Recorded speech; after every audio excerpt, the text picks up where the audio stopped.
Mayadal daw, good day Buksuwans, the Philippines, and the world. Welcome to BotanikaTalks, a podcast series of Bukidnon State University. I am Dr. Leslie Casas Lubos, botanist, professor, and director of the Buksu Botanical Gardens and Herbarium. Today's episode begins with a simple and almost unexpected moment. A woman approached by an elderly weaver carrying a sack of hand-woven abaca fiber, locally known as hinabol. What seemed like an ordinary encounter would later grow into a mission that would uplift communities and preserve culture.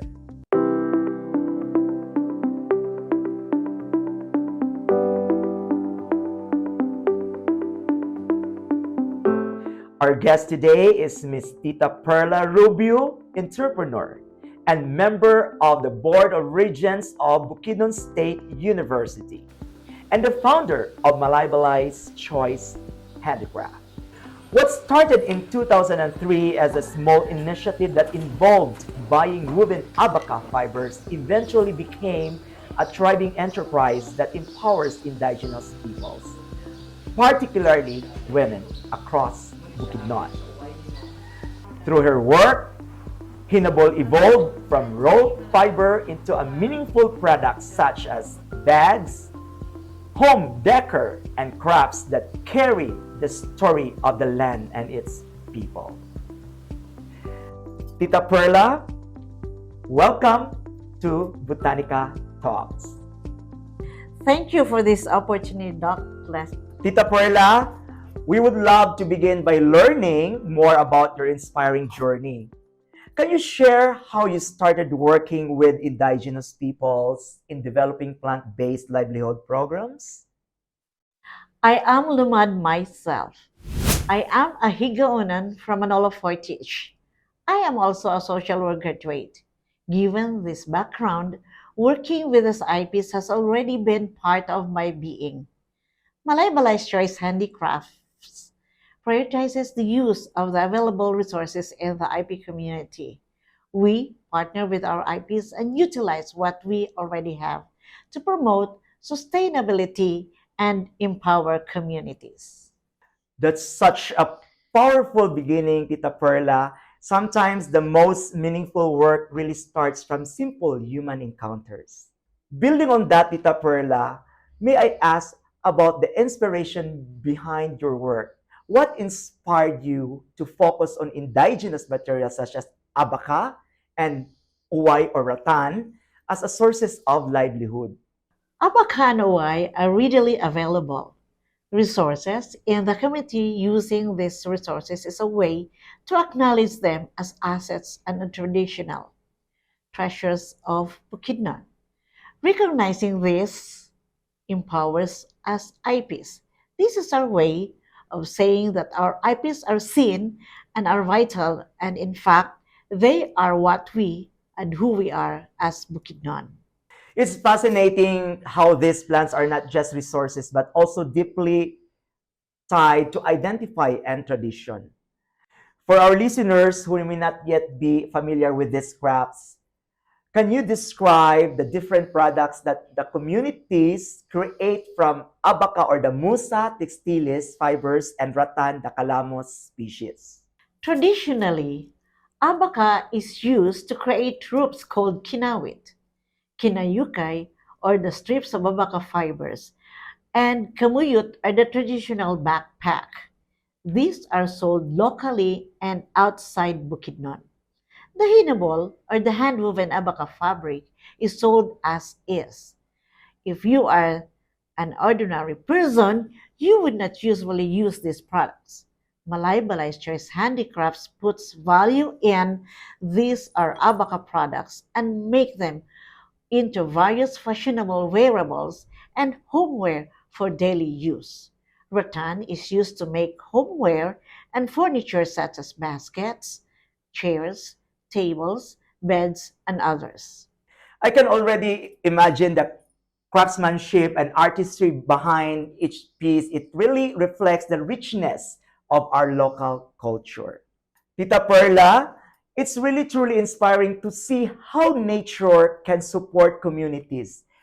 How do these plant-based products help improve the economic status of IV families and communities? If these IP families and communities are recognized for who they are and what their strengths and contributions are in the society, then they are empowered. By helping them understand that these traditional skills they possess are important, then they are empowered to continue with what they're doing. For example, if we only sell the kinayukay in the market, only a very few will buy them. But if we turn this kinayukay into placemats or bags that people can use every day, then people will buy them. If people buy them, then we, Malaybalay Choice Handicrafts, will have to make more. We will need to buy more kinayukay or hinabol for our IP partners. In return, they will see that their produce have value. Not only will this improve their income status, but their self-identity too. And this is where we truly see how biodiversity connects directly to livelihood and dignity. We also recognize the importance of culture and tradition in this work. Tita Pearl, what role does indigenous knowledge and traditional practices play in processing abaca or the Musa textilis and rattan, the calamus species? It is not just a role. Everybody has to understand that the knowledge and the practices that our IP have is the embodiment of the whole tradition. There would be no tradition without them. That is how important they are. Sadly, the IP sometimes forget this truth, and many of the non-IPs do not know this truth. It really highlights that science and tradition can go hand in hand in sustaining resources. To help us better appreciate the impact of your initiatives, Tita Perla, can you share a success story of an IP community that benefited from abaca and rattan-based livelihood projects? This improved their lives, especially their livelihood programs, to earn a living, and by then they were able to send their children to school and food on their tables. And especially one of them and most of them have already their motorbikes for them to transport their products from the hinterlands and to the city. We'd love to hear a real story from the ground, Tita Perla, something that shows that human impact of your work. Of course, every meaningful effort comes with its own challenges. What are the common challenges faced by IP workers in producing and marketing products made from Musa tictilis and Calamus species? Processing takes time. Patience is needed before harvest. The weaving takes time and it also has to be done at a specific time of the day too. The weavers are financially constrained within this period. It's best to see them as farmers. You cannot speed things up. They are also financially struggling in the process. With the oil price hikes, they are probably going to have more difficulty traveling to the population area with their products. Of course, behind every success are challenges that many people may not immediately see. Tita Perla, sustainability is very important in today's time. How do you ensure sustainable harvesting and management of abaca and rattan in ancestral lands? The planning should not be stopped. It should be encouraged and promoted. Our government should not focus on what is popular like banana, coffee, and pineapples. Our government should study and recognize the traditional crops and focus on improving them and how to make them sustainable.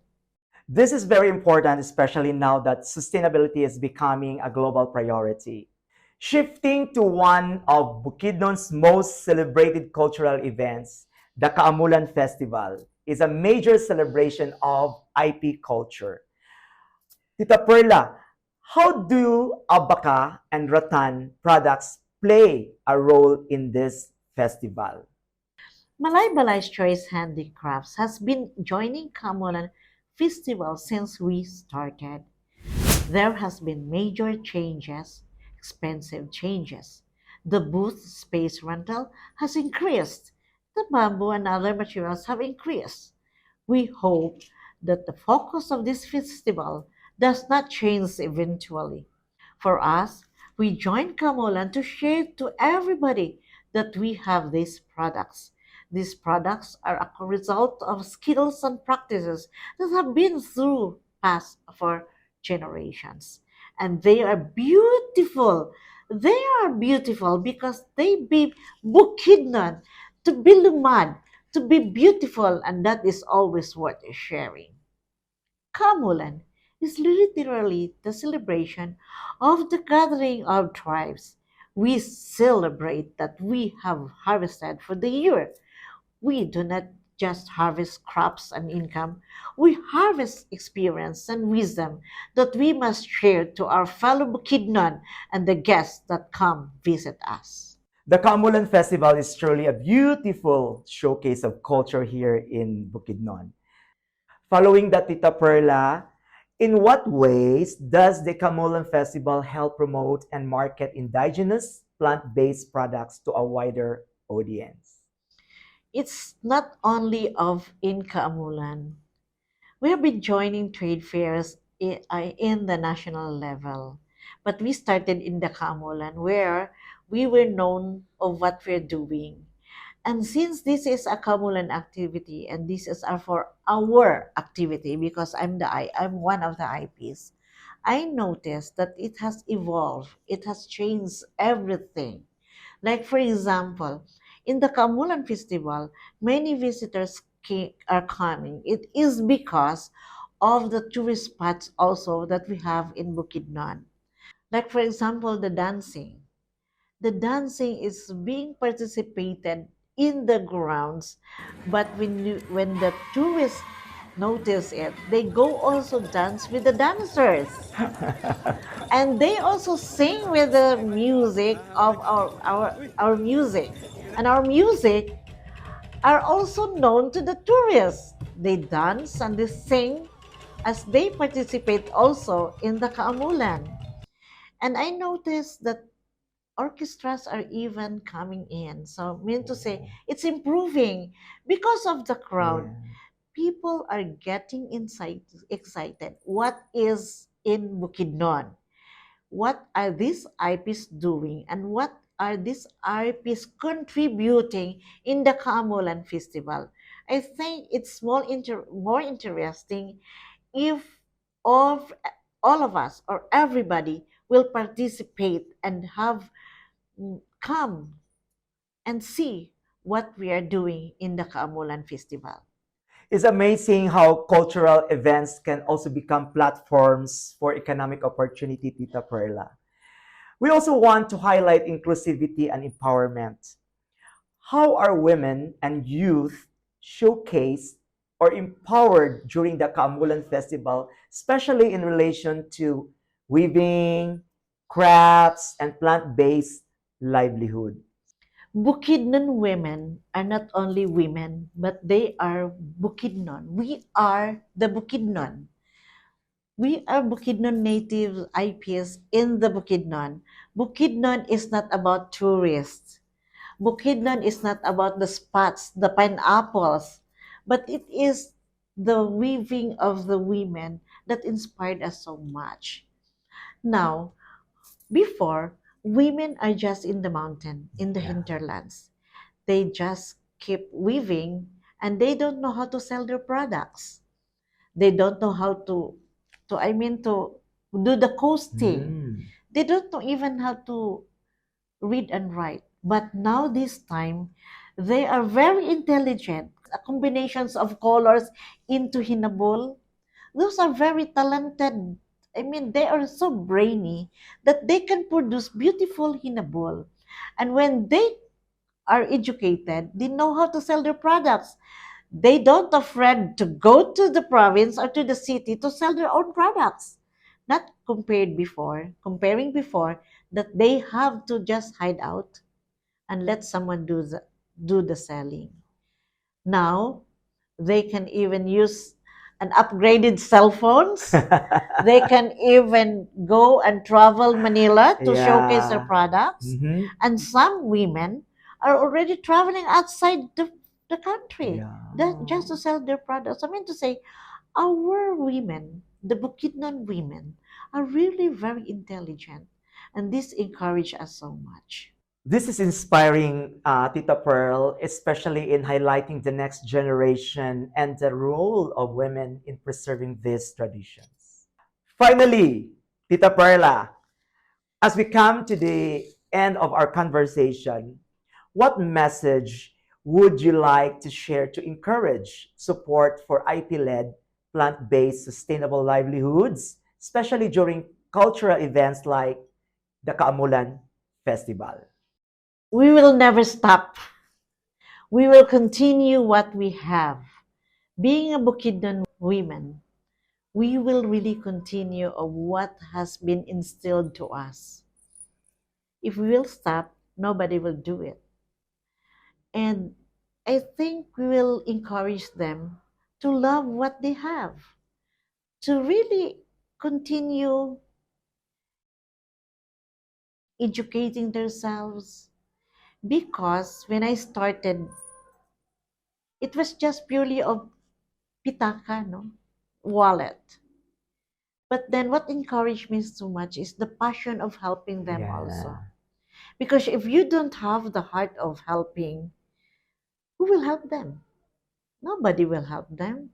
We are private entity. We are private organization. I started it in 2003. We have that business permit in 2003. But in 1990s, I have already started helping the people in the mountain. But one thing nice is we have the heart. We really have the heart of helping. The passion of helping is not being owned by everybody, but it is owned by a certain individual, certain like me, that who knows the tradition, the culture, everything that an IP has. So this Kamulan Festival is not really of the visitors, but it's a celebration of who we Bukidnon women are. So we would like to thank everyone who comes and join us in every year festival of our Kaamulan, because every year that comes will be so exciting. We will be introducing more than what we can deliver to our community. A very meaningful way to end our conversation, Tita Perla. Your message can truly inspire action from our listeners. Miss Tita Perla Rubio, thank you for joining us today on Botanica Talks. This conversation shows how even the simplest encounter can grow into something meaningful and far-reaching. From the forest where these plants strive to the hands that transform them into craft and livelihood. We see the powerful connection between nature, culture, and community. Through indigenous knowledge, sustainable practices, and purpose driven enterprise, environmental care becomes a shared responsibility, one that uplifts lives while preserving heritage. This is Dr. Leslie Casas Lubos. Until next time, keep exploring, keep discovering, and above all, keep safeguarding the richness of our botanical legacy for future generations. Only here on Botanica Talks.